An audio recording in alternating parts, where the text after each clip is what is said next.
Yo, we got my mans. Bigg Mann, baby. I didn't have to ask. In the building. Listen, shouts to my man Hampton. He has a song out too. He sent me something I'm gonna have to send. Is that okay? Yeah, Who else is on that? Just him? He sent me 2 songs. It's him and somebody else on the record. Yeah, I think he sent me that too. Yeah. Yo, I like where the game is right here out here, man. Yeah. It's a lot of talent. It's a lot of dudes out here moving. I'm saying names. The dudes like, oh, you know about her? Yeah, I told you. Yo, it seems like because Hot 93.7, y'all kind of it's a job, it's a work, but y'all kind of a crew at this point, right? Right. And it seems like y'all stick together, right? So I guess the perception is like y'all, like Bigg Mann, he don't be at the open mics, he don't be at this, he don't be at that, so he don't know. He don't know. The thing is, sometimes I do. Sometimes I pop my head in and keep going. When time permits, I show up at different things, but at the same time, I have eyes and ears out there, so I might have somebody there, and it's like, yo, check this out, check that out. You know what I'm saying? And I mean, I've also been on panels at different things, like when we had the New England Music Seminar. And the crazy part about that, and I say this, like, people have to understand, like, now I'm gonna really just go. But people have to understand something. When it's time for you to put up money for certain things for yourself, especially when there's knowledge to gain, you don't look at that as I'm spending money. You look at that as I'm investing money. See, when you're spending money, you don't expect a return on it. When you're investing, you expect a return on it.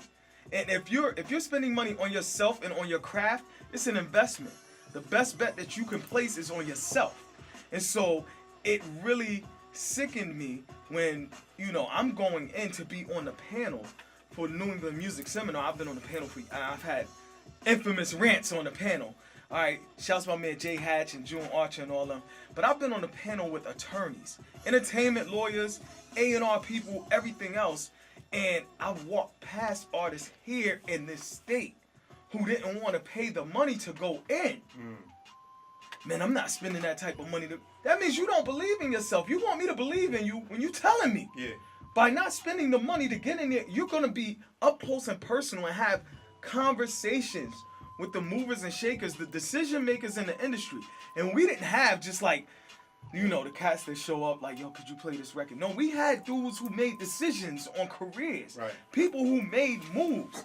We had publicists there who are publicists for major artists who were willing to work with these guys. And my thing is, we had cats come down from Buffalo, New York, from Canada, and all of that. And I'm sitting in the room with these dudes, and you standing outside wanting to hook up. Yo, this... Right. Tell them why you mad. Treat yourself like a corporation, man. Tell them why you mad, man. Honestly, treat yourself like a corporation, man. Stop playing games. Yeah. Stop playing games with yourself, and you will see the results later on. Word. Because, own your name. Own your name. That's the first step. Own your name. Because if you don't know business, you could be out here making all these records under a certain name, and somebody could just go ahead and, go down to City Hall and shut you down. Shut you down. Own you. I thought about that. Like, the next time I'm beefing with somebody out here, I'm going to just buy their name. Own you. That's why somebody like 50, yo, that dude right there, 50 is a smart dude. He's a thinker. So, next time you get a chance to be in a room with somebody like a 50 Cent or somebody like, stop just taking a picture so you can show everybody, see, I took a picture with him. Like, pick his brain. Right. These dudes understand business. Like, they understand, like, you use this as a springboard to get to the real money. Because the deals that they're giving out in the industry right now, garbage. Garbage. These 360 deals are trash. All right? You can't make a fraction of the money on the sales that, like, somebody like a Soulja Boy or something did. You can't make a fraction of the money that they made. And like Mims and Soulja Boy and them dudes, they made off like, oh my gosh. But that was the beginning of the ringtone. Yeah, thing. that was the ringtone era. What? And I'll give you background on Mims. Mims bought himself out of his deal. Before or after This Is Why I'm Hot? No, after This Is Why I'm Hot. But what happened was, they still like, oh, you still owe us like $1 million. Wow. Okay, here, I'm gone. Because he made so much money on the ringtone. Right, yeah. Him and Soulja Boy, that's the reason why they regulated that and included all of this other stuff in the deals. Yeah, man. Yeah, and I mean, it's so much stuff, but you can't tell me that you don't know how to get on or you don't know what you need to do for your career in this day and age, because this is the information age. You can Google everything. If you can tell me the next 5 Jordan releases, you should be able to tell me what you need to do to get on. Honestly, I mean, anybody can find this information. It's all over the internet. We just have to be more resourceful. Like, you can't tell me that. Back in the day, I used to have these arguments with dudes in the barbershop. Yo, how come you not playing my record, this, that? Yo, we trying to get on. Last time you been in New York? Last week. Okay, you got these CDs. Why you didn't stop at? I don't know where they at. You in the barbershop, they always got CDs. I grabbed the CD, boom. There's the address to Def Jam right there. Wow. How do you not know? That's how LL got his deal. I'm like, come on, man. Come on. Like, you got to think bigger. Yeah. You got to think bigger. You know what I mean? Tell them why you mad, am I going? man. We here, man. Yo, okay. Your job is to put yourself in a position where you're getting paid to perform. Right. Where you're getting paid to perform. I don't understand. See, if you were on your grind, right, and all these people who say that they support you, if they didn't want the hookup to get into your show, because if they support you, $5 or $10 to get into a show is nothing to show support for my man. Nothing. So if they can't pay the $5 to $10 to get into your show and show up when you performing, like if you that hot and I'm the hottest in the hood, then the whole hood should be at your show. They should have all paid for your show, and you should be getting paid to be on that show and not paying to be on the show. See, I used to feel bad for the artists because they had to pay to perform, man. But I guess that's just they just slacking in their grind. Basically. That's trying to take a shortcut. That could be your studio money. Yeah. That money could go into your marketing campaign. And because now if you're paying to get on the show, right? And nobody's responding to you, that's money wasted. Because they're not even paying attention to you. Now, if you got your whole hood there, all these people saying that they ride for you and this, that, and the other, they in here and they wilding out when you on stage. Now imagine it's an audience of like 500 people. 300 of those people from your hood. They wilding out. The other 200 gonna be like, oh, this must be the hotness. Right. Boom. They wilding now out you too. got the footage, everybody wilding out. Yeah. See, now you creating something there. But if you on the stage performing and you just want the look to say, oh yeah, I'll open up for him, I'll open up for him, I'll open up for him. Why you're a career opener? When you gonna have your own show? For real. That's like think bigger. Stop thinking I just want to open for somebody and create your own movement. Have your own show, man. You are your own business. Stop treating your business. So I'm gonna play devil's advocate, right? So if I'm an artist and I want to invest in my craft and my career, and let's say designers coming to town and they looking for openers, and I know he's got the biggest song right now, he's got the biggest record. It's gonna be at least. I'm not around for that, B. I'm not around for that. It's gonna be at least 1,000. No, people I'm not around for that. But those 1,000 people, they going to see designer. They're not coming to see me. So now I need to get on my grind so that people want to see me so much that now I could throw my own show at Toll's Place. You see what I'm saying? Toll's Place holds, you fill that whole thing up. That's about 900 to 1,000 people, because I've done it before. So now imagine you getting all that bread from that show. Because you threw the show, you filled the place up, okay? And now you getting the money. And if you say it can't be done, that means that you don't believe in yourself. Stop rapping and go fill out applications. If you don't believe enough in yourself that you will be able to sell out a place like Toads and then eventually sell out an arena, if you don't believe in yourself, if you say, man, this dude sound crazy, it can't be done, sell all your equipment and go fill out an application. I got one name for him if they think it can't be done. Webby. There you go. Each year he's done it for like 4 or 5 years now. Yeah. So it can be done. If he can do it, you can do it. That's fact. You need to be asking yourself, why not me? Why not me? If you can't make it happen for yourself, if you don't believe that you can make it happen, then stop. You have to believe enough in yourself. I can't believe in you if you don't believe in you. I mean, when you have your own vibe and you got your own style, that separates you from the pack. Because, and I've sat in record labels and I've seen people's whole, like, they just get torn down. Because, like, when 50 first got signed to Interscope, all right, maybe a year into his deal, you know, hot as fish grease. Right. All right, so I'm in Interscope, and there's this young kid in here. His whole story was similar to 50's, like the whole year got shot, this, that, and all the blah, blah, blah, blah, blah. Right. And I mean, his record was decent, but there was nothing that separated it from 50's. So she sat back, and I mean, he had his moms with him, everything. Young dude couldn't have been no more than like 17 years old. She started hitting him with the questions. Okay, so what's gonna separate you from a 50 Cent or this, that, and the other? And she starts checking out, you know, his social media at the time. And she's looking at it, really no followers, nothing like that. She's like, okay, well, we have a guy on our label who's been this, that, and the other. We have this, we have that, we have this. So what's gonna separate you from him? Because he's guaranteed platinum. Right. He's guaranteed gold. He's guaranteed. What are you gonna guarantee us? You know, because now you have to convince me to cut a check that's gonna change your whole financial situation. Right. What do you bring to the table? Yeah. And I'm sitting there, I'm in the corner in the back like this.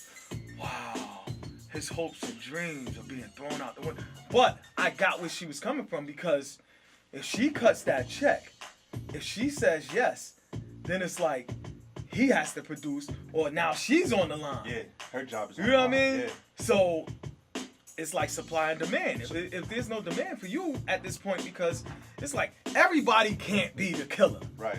Who are you killing? If everybody's a killer, then who's being killed? It's like, come on, man. Everybody can't be the killer. If you're a goofy dude, be goofy. If you like to take, you know what I mean? If you like to take walks in the park, then rap about taking walks in the park. Right. But you can't, you know what I mean? It's like, and really, you can't be, you know, if you laid some people down out here, you can't really rap about that. And I mean, some of y'all get a little too real. Bobby Shmurda. Exactly. Case in point. Exactly. Yeah. Exactly. He basically told on himself in that verse. And at first, I took it as a joke, like, yo, he can't be serious. I mean, he can't be really putting all his business out in the streets. And then it come to find out that it's all real and it's all fact. It kind of adds some authenticity and validity to it, but it's also like, you're not very smart, dude. Right. Not very smart, man. So how do you feel about like the dude Designer just coming out with this Panda record, sounding just like Future, and he's getting spins on the radio? It's kind of like, you know, the industry is kind of like, you know, patting him on the back for sounding like somebody else. You know, I'm gonna be real with you. When I first got the record, I thought it was mislabeled. When it was sent to me, I'm like, yo, this is Future. And then it's like Designer, and then I'm like, this kid is from Brooklyn? Brooklyn. And he's never been to Atlanta. Wow. And then you heard about Future when he performed out in New York. What happened? He was reckless. Future was like, it's only one Future out here. Oh, he in his backyard talking like that. I'm like, Yeah. I mean, he kind of deserves that. But I mean, you set yourself up for that. Exactly. And I mean, he kind of won. He kind of won because he's being played all over the place. But it's like, you're one and done. One and done. You're one and done. And he just came out with a new song today called Pluto. Sounding like Young Thug, right? Is that the record? He's got something out there sounding like. I didn't hear it, but Pluto is the name of one of Future's albums. See what I'm saying? It's like, come on, B. Come on, man. Stop. Like, I don't know. I think because now people are being lazy. It's like you're not really reaching, you're not really digging into your creativity and stuff like that. And it's funny because most people think because I'm normally on commercial radio that I have no ear to what's going on the underground. Yeah, that's probably the opposite. And the crazy part is, I mean, if only you knew. You know, but that's the funny part about this whole thing. Like, you can't just have half a foot in the game. You can't just know how to rap and think, okay, I'm in the game. Right. You got to know what you're getting into. It's like if you're going on a job interview, you're gonna prepare for that interview. You're gonna look at, okay, they might ask me this question. I need to be prepared. They might do this, that, and other. But then you jump off the bridge in the rap game. It's like I put the song together. I'm on. Right. Nah. I got a hit. Like dudes come out the studio before anybody else hears the record. As soon as they record it, they like, yo, we just recorded a hit. Yeah. Like how? And how do you know it's a hit when you had no input from anybody who has to do? Because at one point you couldn't even, it wasn't even acceptable to say that your song was a hit unless you got the cosign from the tastemakers who are the DJs. Right. You see what I'm saying? Yeah. So it's like, how do you bypass the DJ? Like, you try to make it seem like the DJ isn't important, and that's the most important part. Definitely. You don't want them in on the creative process, but then you want them to accept what you're giving them. Yeah. Do you think that, I mean, and we gonna jump back into the countdown. Yeah. But do you think that nowadays the internet has influenced the DJ, or does the DJ influence the internet? And my example is, right, like, cause some songs, like that OG Macko song, that you guessed it. Yeah. That started out as a Vine song. Yeah. That was 6 seconds, and people just made the funniest videos to that song. And then it grew, and then I found myself playing in the club. It's such a microwave generation, though. I mean, dude ain't saying nothing. The hook is just the hook. Right. Like, right now, it's crazy because you could be in the club, and in about 3 minutes, you could have ran through about 15 records in 3 minutes because it's all hooks. Yeah. Once you get to what they rapping about, the energy dies. Yeah. You get back to the hook, boom. Right. It's like, when did we lose our interest in the lyrics? When did we lose our interest in the lyrics? Because I can recall playing the Dave East record in the club, and it's like, somebody like, yo, where's the hook? Where's the hook? Where's the hook? Why do you need the hook? Listen to what this dude is saying. Yeah.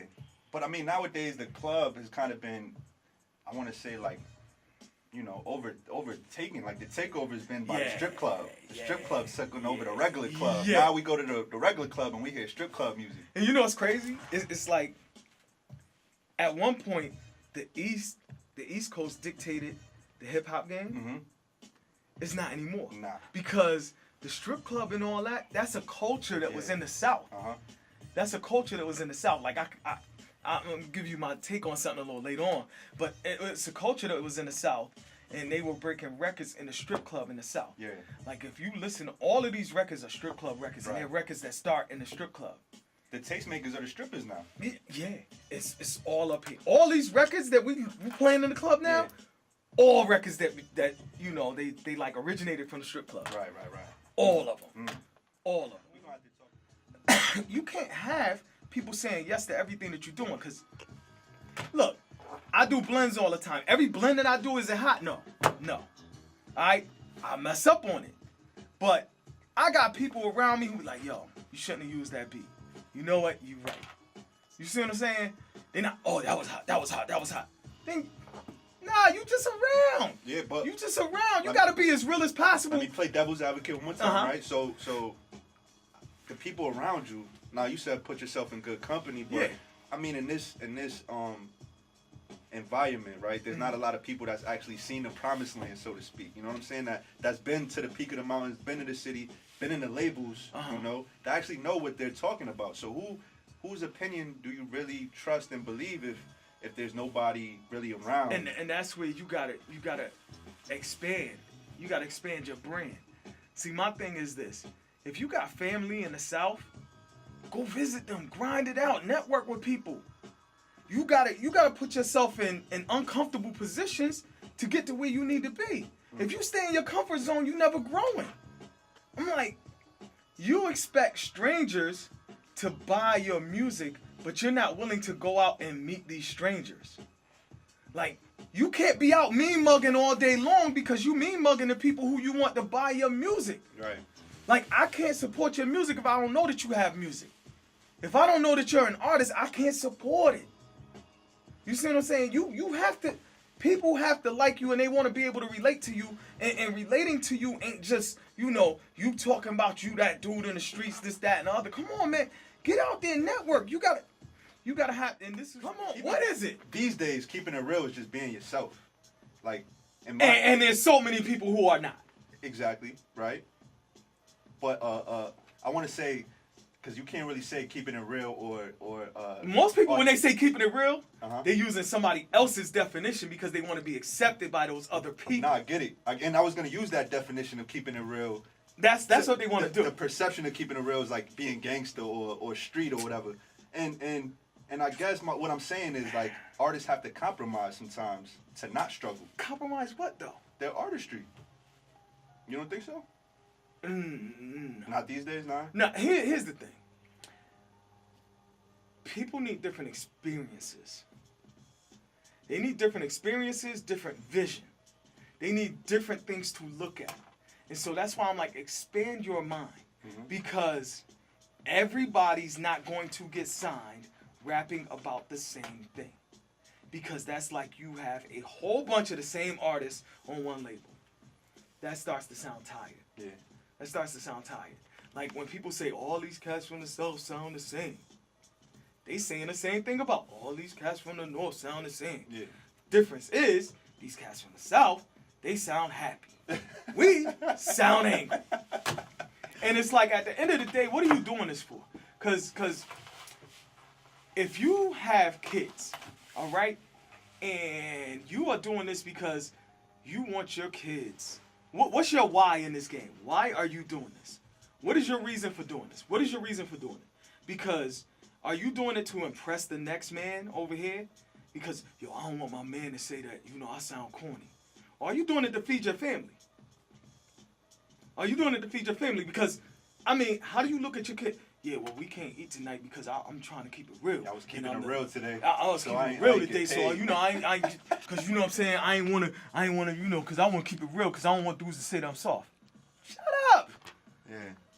Listen, any of y'all ever read Prodigy's book? Prodigy from Mobb Deep? Nah. He read that. Okay, when they put out Quiet Storm was hot, the hottest thing in the club. He was living in the projects in Bridgeport with some chick. Dudes ain't have no money like that. Wow. They have no money like that. That's the reality of the game. A lot of these dudes have hot records that we all partying to in the clubs. They ain't really making no money.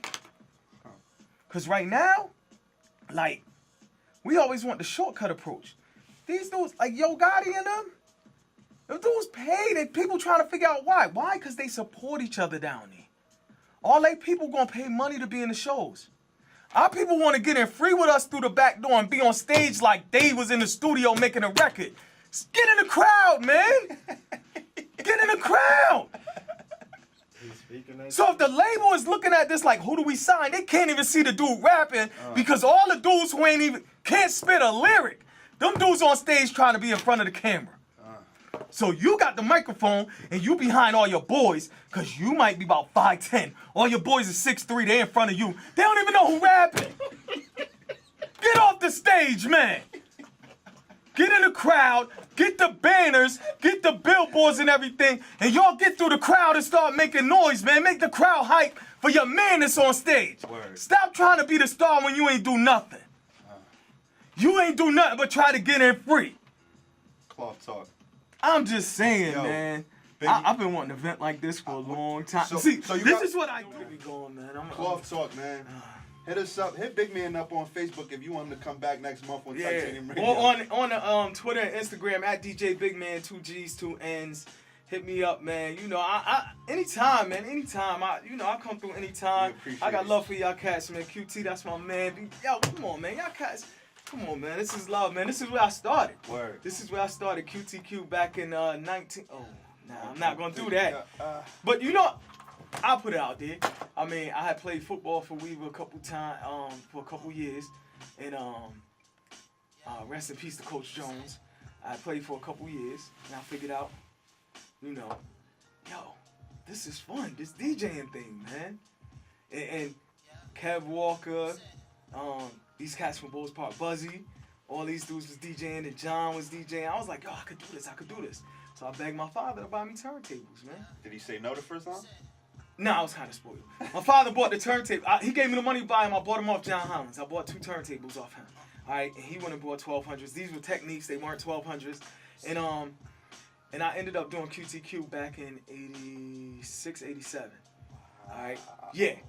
I've been in this game a long time, people. So now y'all know I'm old.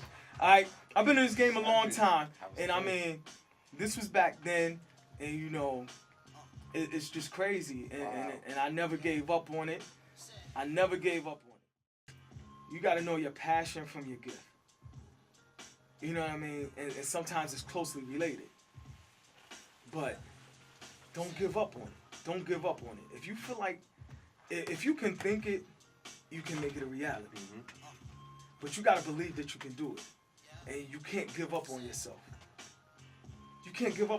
Cloth